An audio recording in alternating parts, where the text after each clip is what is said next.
Afternoon, evening, wherever you are, and welcome to NerdTube. And it's time to talk about Star Wars: The Mandalorian, season 3, even episode 2, in the mind of Mandy the Whore. I'm here with Ginger Greek and cousin Cheeto. How you guys doing? This is the way Before we we get start into talking about Mandy this, Horror. before we start talking about this episode, satisfied now, or are you still fucking pissed off with the show after Who, this me? episode? Both of you. I'll start with you, Ginger. Hey, we delved into Mandalorian lore. No, I liked this episode. I did, for the most part.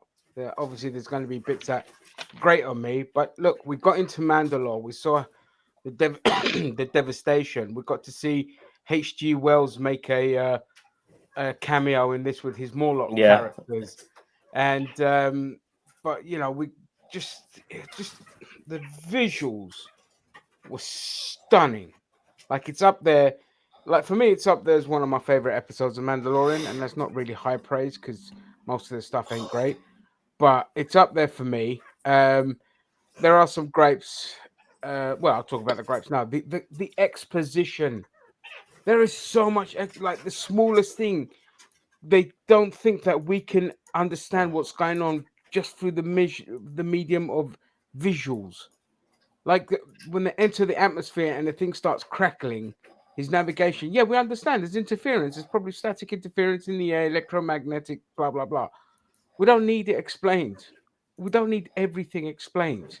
So exposition aside, I enjoyed the yeah, it was all right. Cheats. Cheetah. So let me just explain one thing to everybody here. When your droid falls over, they automatically lose the ability to be traced. Everybody knows that, right? Oh yeah, Yeah. Like yeah. I thought like the droid got ate or swallowed or something, and like it disappears off the sensors because it got knocked over. I'm like, what? This episode was pretty good. Yeah, I mean, I'm definitely digging the not Jedi bullshit going on here. Bo-Katan doing great. Nice to see a little bit more of her. I mean, Baby Yoda. I mean, we knew in the very beginning, like this is where Bo-Katan is, and this is where, and this is where, and this is where. I'm like, okay, so Baby Yoda's on his own some point at this episode because Yeah. Mando's explaining you have to know maps, and also I have a feeling the script is going to cause you to have to use it. So I'm like, all right, whatever. I mean, I'm just glad they didn't spend like the whole episode like where Din Djarin is like incapacitated, and the whole episode is Baby Yoda trying to free him. So I'm just happy that was not a thing. But I mean, yeah, it was definitely heavily implied in the beginning that it was going to be Baby Yoda was going to be on his own, and he needed to go to this place right here. Okay. Well, look, just going back to last week's episode, I just thought it was a nice, fun episode. Obviously, didn't really delve in too much on whatever storyline we were going with this season, but I thought, with some of the things we got from it, with some of the action scenes and maybe the introduction of the pirates who might be a recurring enemy, I thought it was nice and fun. The dogfight in space as well, which was a cool thing, which recently we haven't seen enough in Star Wars. So yeah, I thought all of that was fun, but this obviously got into the meat and potatoes of what Star Wars is all about, especially with this particular show. Got to see Mandalore in live action. Unfortunately, it's after the Great Purge, so we never saw the beauty of it for what it was when we saw it in the Clone Wars. But nevertheless, it was good. It was good to see it. Good to see Bo-Katan back, and just a really good episode. And this is definitely the first of a two-parter for sure. So I can't wait to see what happens next week. So were you guys happy that we oh, hello there, Daniel Vance. Let's quickly see what he has to say. If we had CC on Mando talks about his creed being to Mandalore and not Mandalore. Mandalore is the word for the leader of the Mandalore. All right, and So basically, he's that's referring to a proper person, nerd shit. not a place. I guess. I don't know. Yeah, I keep forgetting. fair. Sometimes I do forget to turn closed caption on because there are some things that you catch early, like when someone's speaking Romulan before and then before you realize they're Romulan. Like there's some Star Trek episodes that you can realize they're Romulan before you see them. Hey, no Huh? Star Trek here. Hey, Dare hey, you? hey! Oh Keep wait, that nerdy crap to yourself. Sorry, I forgot that this was an uber cool stream. That's Kathleen right. Kennedy was going to come here and knock me out. Yep. All right. I'll castrate you. Oh, Zam's So- like, okay, let's bring it back in. Yeah, please do. Okay. So we start off with with Tatooine. We get to see Peli again. She's obviously grifting with the with the Jawas, basically stealing their parts and then reselling them back to those fuckers again, which is pretty cool. And no what's her face and no Boba Fett, even though they're back at Tatooine. I thought we might get a little cameo from what is it Ferric Shan? Yeah, Fennec Shan. Felix Shan. Phoenix, yeah, something like that. Yeah, yeah, none of those characters, but they were back on Tatooine. Peli obviously then sells a member berry of high proportions. It's R5, DR5. ER5. Oh, Yay. Yeah, and I love he like- R5 so much. He's so cool. Maybe they'll make a show about him in like 30 years. well, he's like the Shaggy and Scooby Doo of fucking Star Wars, and he's like scared of everything. But it seems that Mando will have his own astromech, by the looks of things. You know, if he survives the season, you know, I mean, so far. Can Yeah. I just point out a severe inconsistency? Is that last episode, Mando said he had to have IG-11 because that's the Yeah. only droid he can trust. And this episode, he's like, "Oh, I'll take R5." Like fucking Carl No. Weathers told He- him he could give him a droid.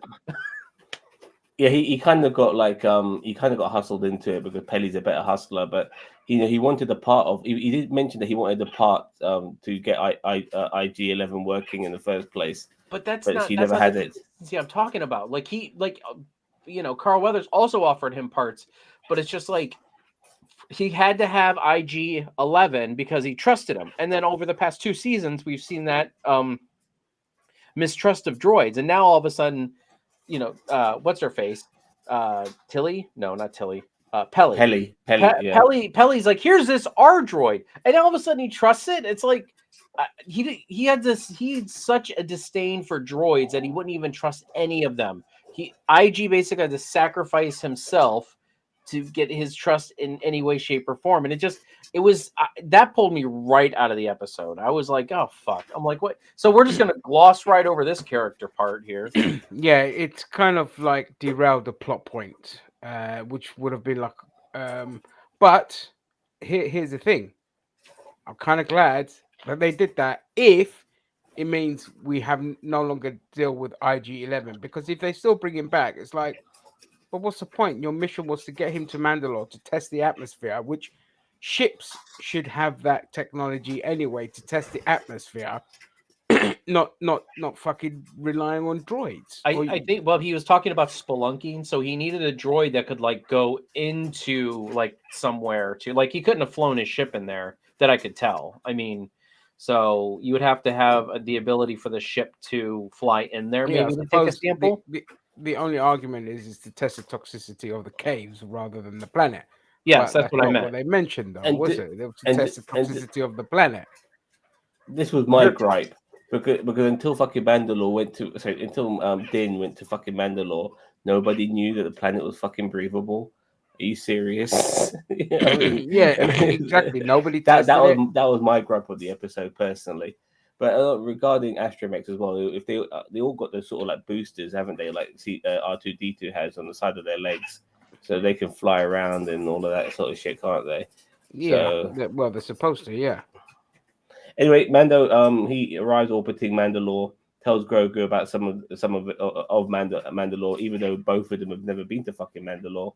He enters the atmosphere, and we see all the damage which has been caused by the Great Purge. Mandalore lands. He sends R5 into the underground and to get some readings, but then the tracer stops working. Mando investigates, and this HG well moment comes along now because we see these creatures. Immediately, I'm thinking the time machine. Yeah, straight away. Yeah, time machine. Straight away. Time machine. You know what I mean? And he fucks him over, but he ends up getting the Darksaber out. He still can't fucking lift it up, which is hilarious. But he does use the vibro blades and stuff like that, and he does stab him a couple of times, and it takes care of these geezers. Why does Bo-Katan, and I know I'm skipping a little bit ahead, but why is Bo-Katan able to wield the saber without a problem, but Mando can't? She's done it before, and she's done it before in in the Clone experience with Wars. it. Yeah, she knows how to use that thing.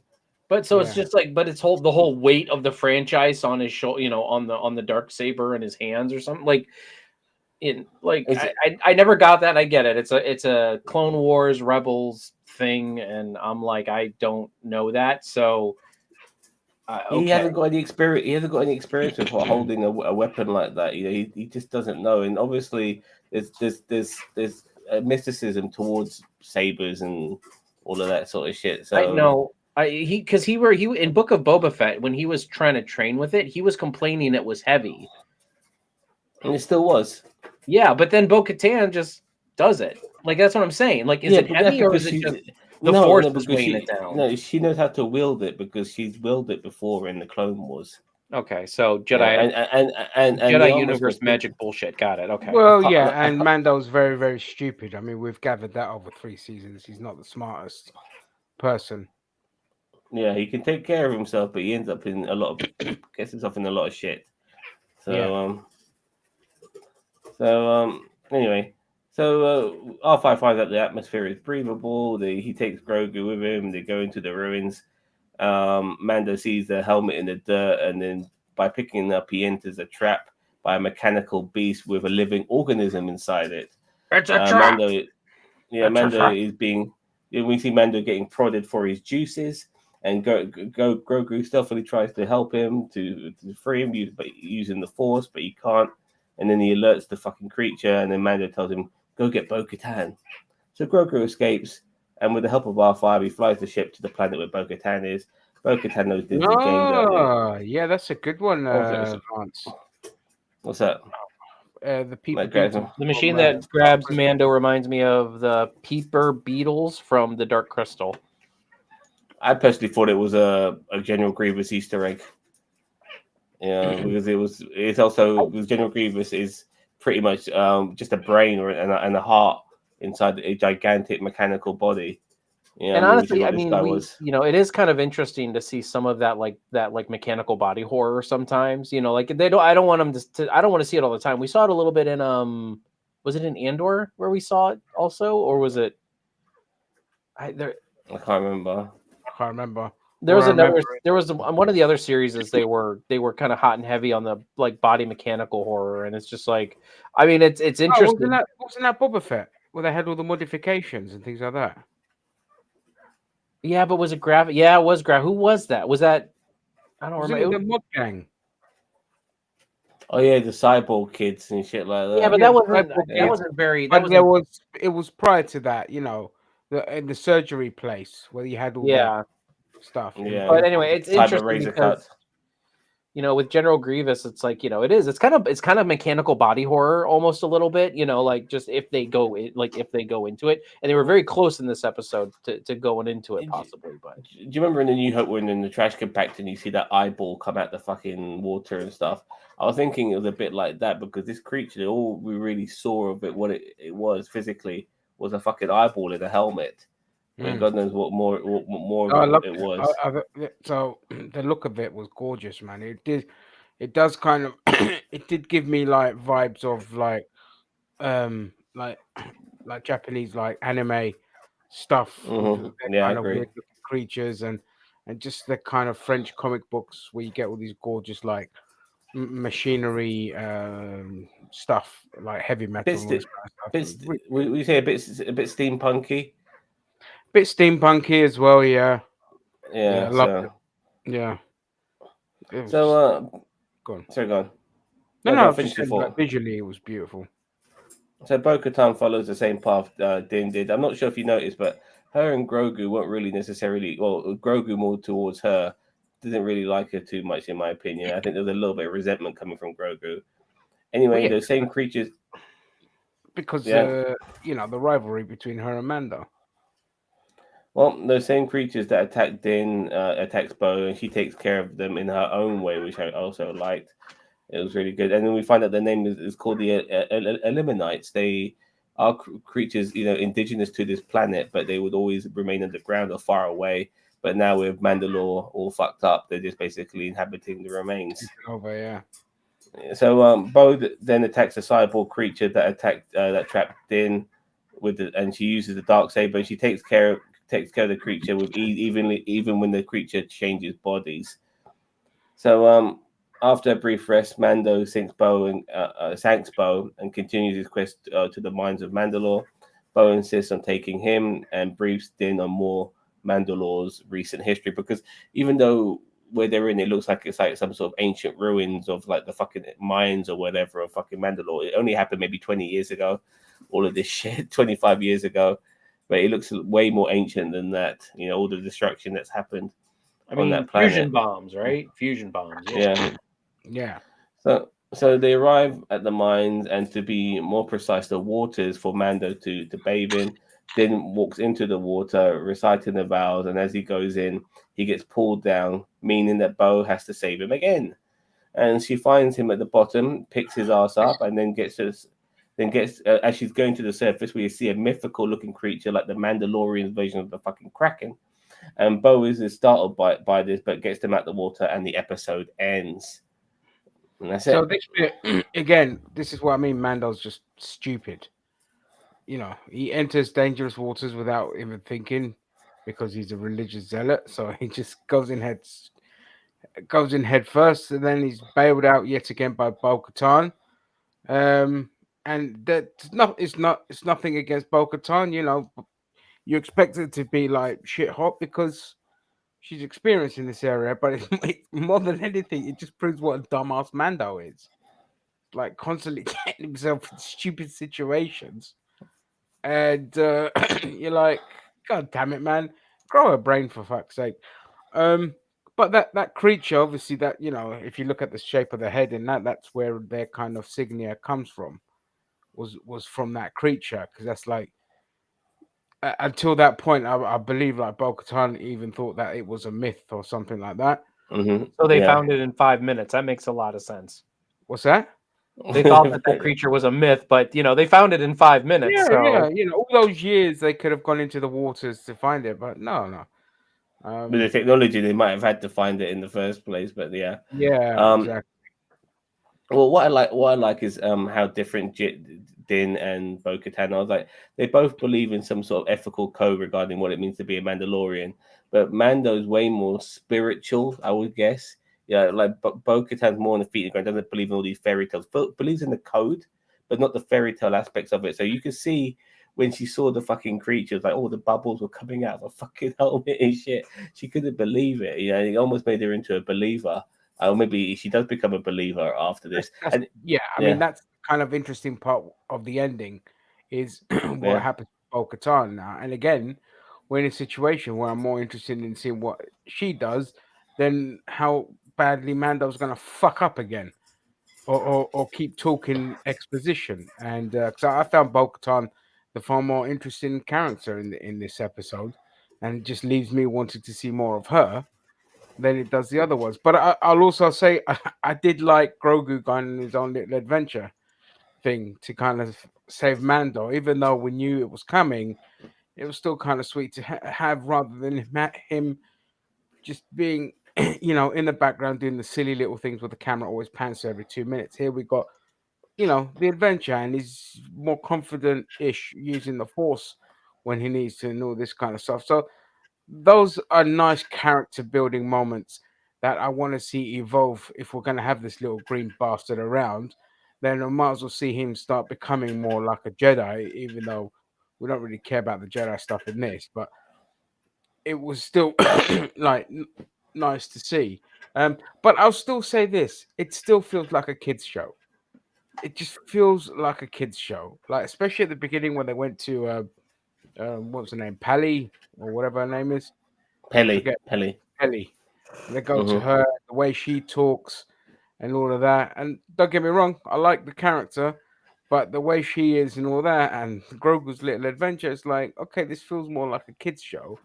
So why not just make a kids show of Star Wars? Because it can be done, and it can be done really well, it seems, because like the Grogu bits were really good. So, well, they're doing what Disney likes to do, is make things more family show, and by doing so, they feel like they're ticking off a few boxes, by going to places where you wouldn't necessarily find in a kids show, but also having those kids show elements in it as well.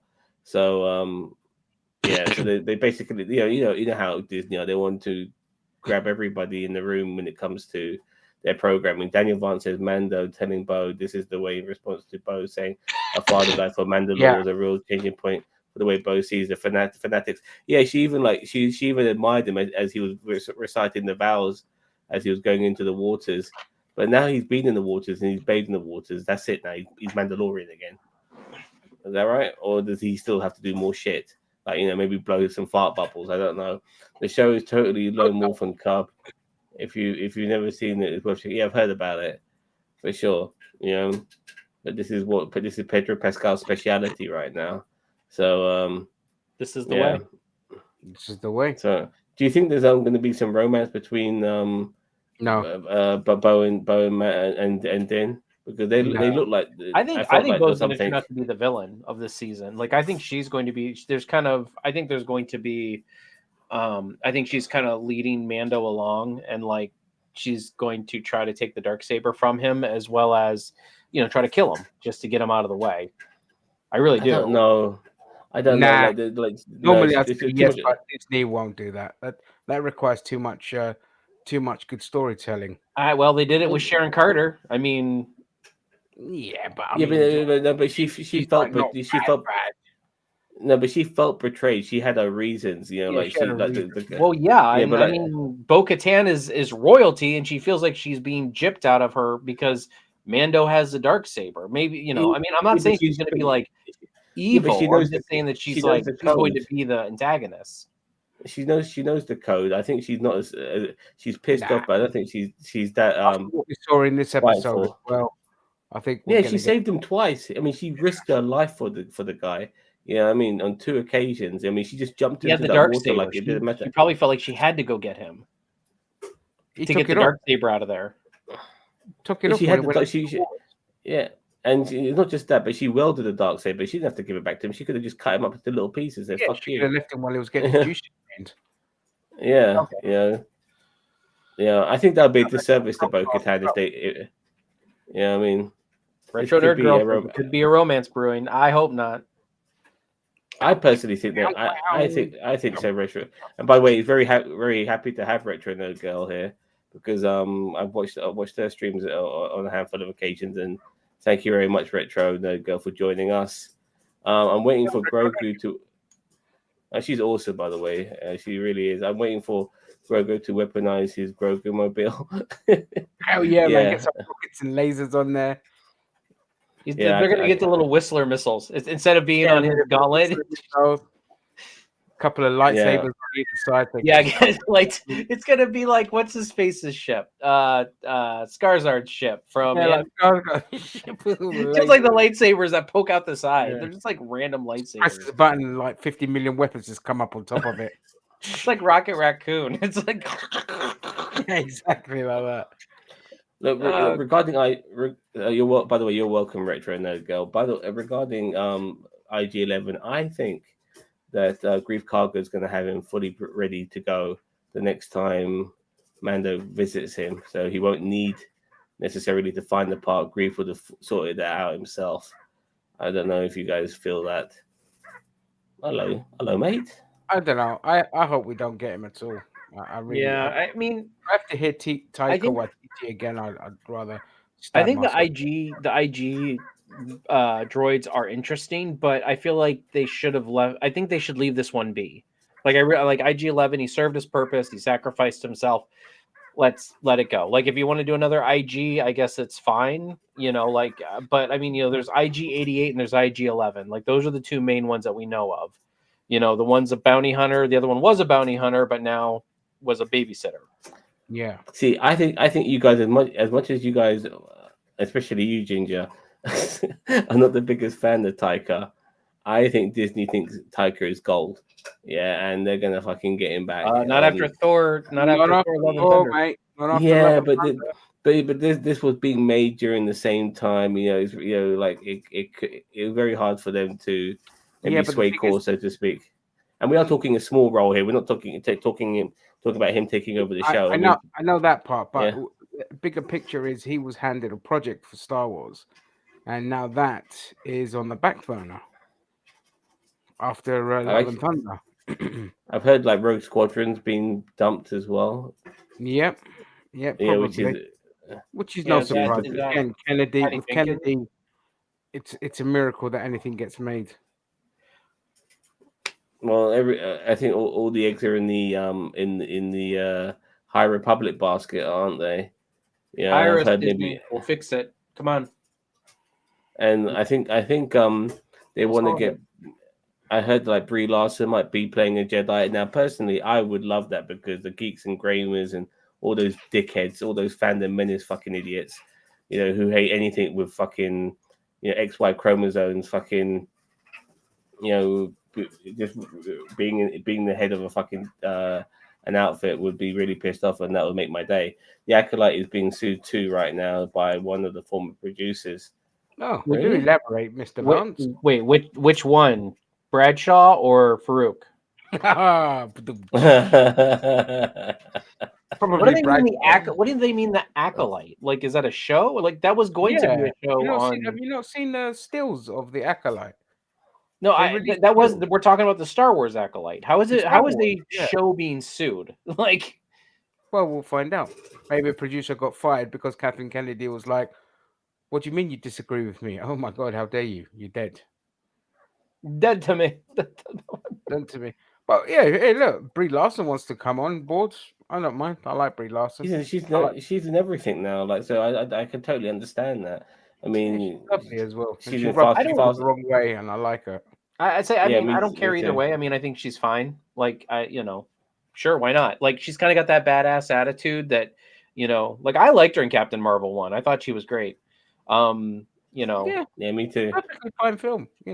I don't understand people's hate. Oh wait, that's right. She sticks up for herself. That's why. That's Nick it. Fury hate her. She's a woman with an opinion, and you can't have that. It's Yeah, illegal. right.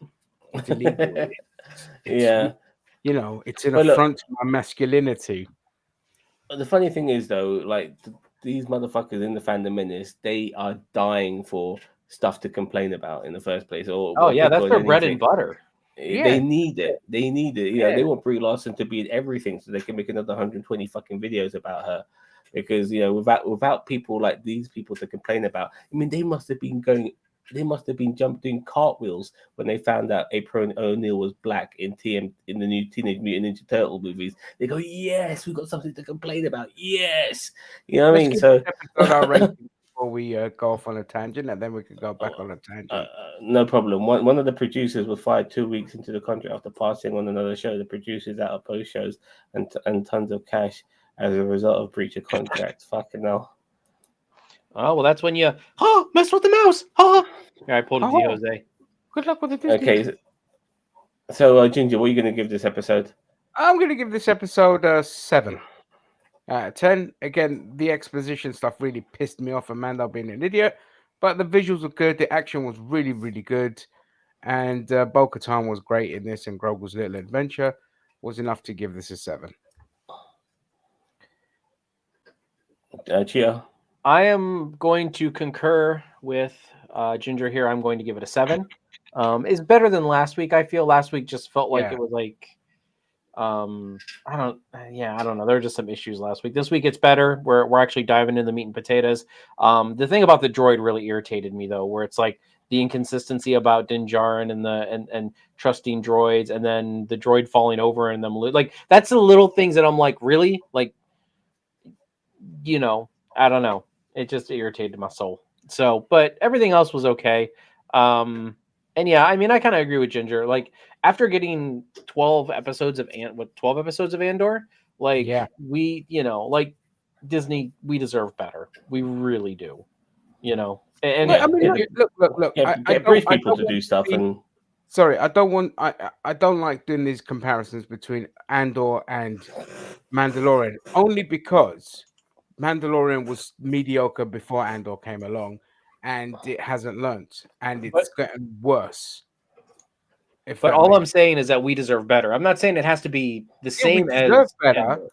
But I can't compare the two because it was already established 2 seasons and 3 episodes already. Let's see. Let's see after this comes out if Andor does have an impact moving forward. Disney Okay, is still in quest for marketing for kids, and another. Give us your rating, Zam, before we answer this one. no problem. That's Adam, by the way. My rating is Mike. going to be 8. Is it Mike? Okay, sorry. It's Mike. My rating is 8 out of 10. I look. I'm going to be a bit misogynistic on this. It's Katie Sackhoff. I mean, I have never ever been into Katie Sackhoff as more as I've ever been into her now, because for some reason in that Mandalorian outfit, I just can't keep my eyes off her, and I'm really sorry for sounding so misogynistic by saying that, but I think she looks. I think It's not she's. misogynistic. Misogynistic would be if you were saying I'll the say Robin. okay. It's Very okay good. to All right. Then. Okay. Well, I look, but I'm gonna sound a bit of an arsehole. I've never really found her attractive, but now I find her super attractive. It's weird, isn't it? So like we're talking way back in the day when she was in fucking Babylon 5 and all that sort of shit. Battlestar Galactica, my bad. I was playing Starbuck and stuff like that. So but then I realized how much of an amazing actress she was. She she was even when she was in the Arrowverse, she was really good in that as well. So yeah, she's got Who was she in the she's very Arrowverse? talented. But she played a woman with an English accent, and her English accent was spot on. And for an American, that's really, really good. I gotta look that up. I did Actually, I'll take that back, because American actresses are really good at doing British accents. Renée Zellweger, Gwyneth Paltrow, and obviously Katie Sackhoff being 3 of them. American actors, well, not so much. You know what I mean? So then when it comes to doing a British accent, Retro Nerd Girl says, I had a problem with the exhibition too, even though a lot of it was needed. I see, this is where I agree with her, but I was too afraid to go on about this to Ginger Greek. I thought he was going to bite my Asian head off because he liked halal. But I wouldn't have minded a little flashback narration instead, in my opinion. I thought, yeah, I guess so. She was Emunet. Oh, okay. Yeah. I did not realize that was her. Like, I really legitimately did not. I agree with you. Still waiting for there to be some big story arc to happen. Are we getting Thrawn? Are we leading to a new Jedi temple? Like, where's this show going? I mean, I want this show to be a restoration of the Mandalorians. I don't really care about the Jedi's in this. Fuck the Jedi. I'm done with the Jedi. God damn it. But that's what Ahsoka's for. Ahsoka can handle that restoration. But with this one, I want the Mandalorians to come back. I want to see what happens with them. We want to see them return to glory. What if this season is like a gold rush, like a gold rush to Mandalore? You know what I mean? Like all of a sudden everybody gets word that Mandalore is open for business again, and then all the Mandalorians start coming back, and then that's what I want. Like huge fighting over then the planet. Great. Yeah, that's what I mean. That's what I want. Yeah, I'm clamoring for, just give me the Mandalorians. Just that's it. I don't care about anyone else.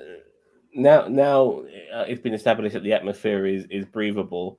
I expect all the Mandalorians to go there, but they're the children of the Watch versus going there versus the ones who take their helmets off.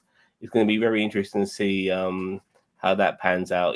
Because they have different ideologies and all of that. But one thing I have noticed about the Mandalores is how honorable they are. We saw that in the first episode when they're trying to save each other and all of that. We saw that in this episode with Bo-Katan going out of her way to save Din, even though they're 2 different sectors. You know what I mean? In fact, so 2 different groups of Mandalorians. So I very much like that. Yeah. Sorry. Gold Rush to Mandalore. Great idea. Yeah, absolutely. This what I want to see now is, obviously again with the rise of the Mandalorians, but the friction between the 2, not just the 2 factions, but the ones that abandoned Bo-Katan as well. So you could have an excellent trifecta. And is Mando the guy that brings everyone together? Who is the common enemy? Is the common enemy going to be the space pirates, or is it going to be something bigger? Will it be Thrawn? Will it be something else?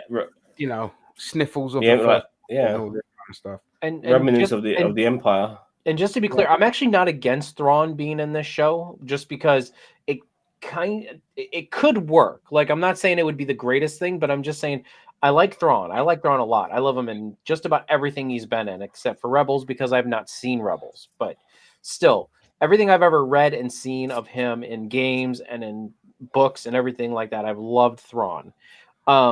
Him showing up would be kind of a big thing, just because he was a part of the Empire. He might, I don't, was he a part of I don't remember if he was a part of the, he was in Rebels and, no, like the Scourge of what? Mandalore, or whatever it's called. Like, you know, the Purge, yeah, the Purge. Yeah. Great The Purge. Yeah.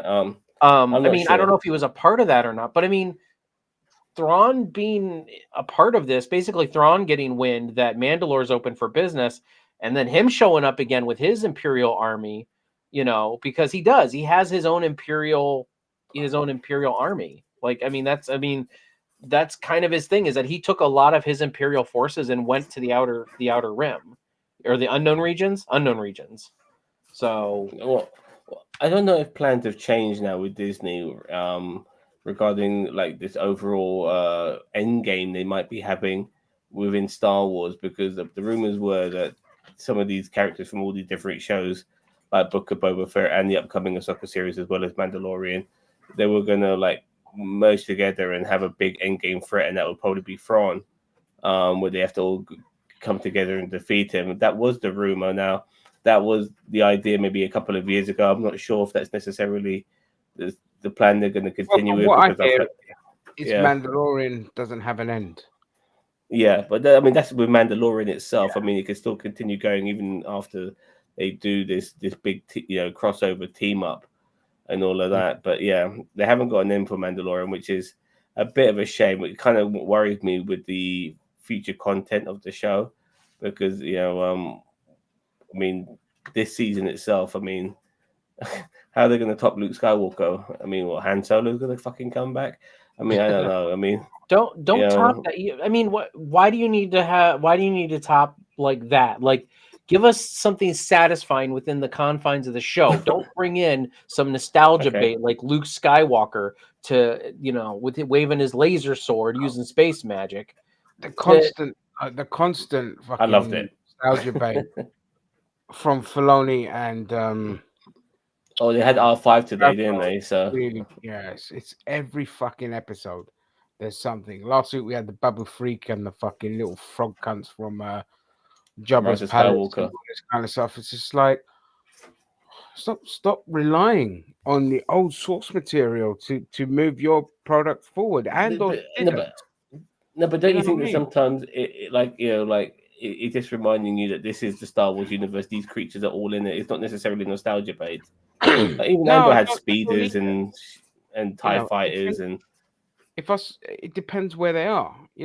Like, I don't need it every episode. I'm in the Star Wars universe. I get it. Some alien creatures, sure, like Greedos and all these kind of Twi'leks and creatures that migrate and get around and all that. That's fine. They're great to kind of have as your little reminders. But all the little characters that you can just remarket again and sell as toys, it's just like, great. Well, my money in that specific case, I didn't mind the little mechanic showing up. I thought that was okay. It didn't feel forced. Right. I mean, but like the Luke Skywalker thing is just like he showed up to save the day. Like, that's it. Like, he, like they put them in a situation, so they had to bring Luke in. And it's just like, they made that Jedi phone call, didn't they? In episode 6 of season 2. After, with episode 5 was where they met Ahsoka. Yeah, and she told her to go to that planet and all of that. And, but that was the point of the whole season. Jedi phone call. The point of the whole season was, let's phone Luke. Like, that's it. Like, that was the whole build up. That was the whole point of the season. Yeah, it was like a glorified ET, wasn't he? Like, phoning home. So yeah, but all right. So I think we've gone on long enough, ladies and gentlemen, regarding this episode. It's been a lot of fun. Thank you very much, Retro Nerd Girl, for joining us. We're going to be back here tomorrow talking about Star Trek Picard season 3. Thank you, Mike and Daniel Vance, of course, for being here. Yeah, of course, those guys. But I know those guys personally. But Retro Nerd Girl, I mean, she's she's like close to YouTube royalty now already, man. And her live stream, you should have seen it the other day. It was fucking amazing. So yeah, fantastic. So yeah, we look forward to that tomorrow, and obviously our usual schedule of shows, which we'll be doing religiously every fucking week. Yeah, keep up to date with all of that, and subscribe to NerdTube, the greatest YouTube channel you never heard of. Anything more to say, fellas, before we fuck off? Nope. Hello, my darling. I Hello, can't my wait to baby. fuck off. Okay. Yeah, well, that's what we're gonna do. So catch you later, guys. Take care and bye bye.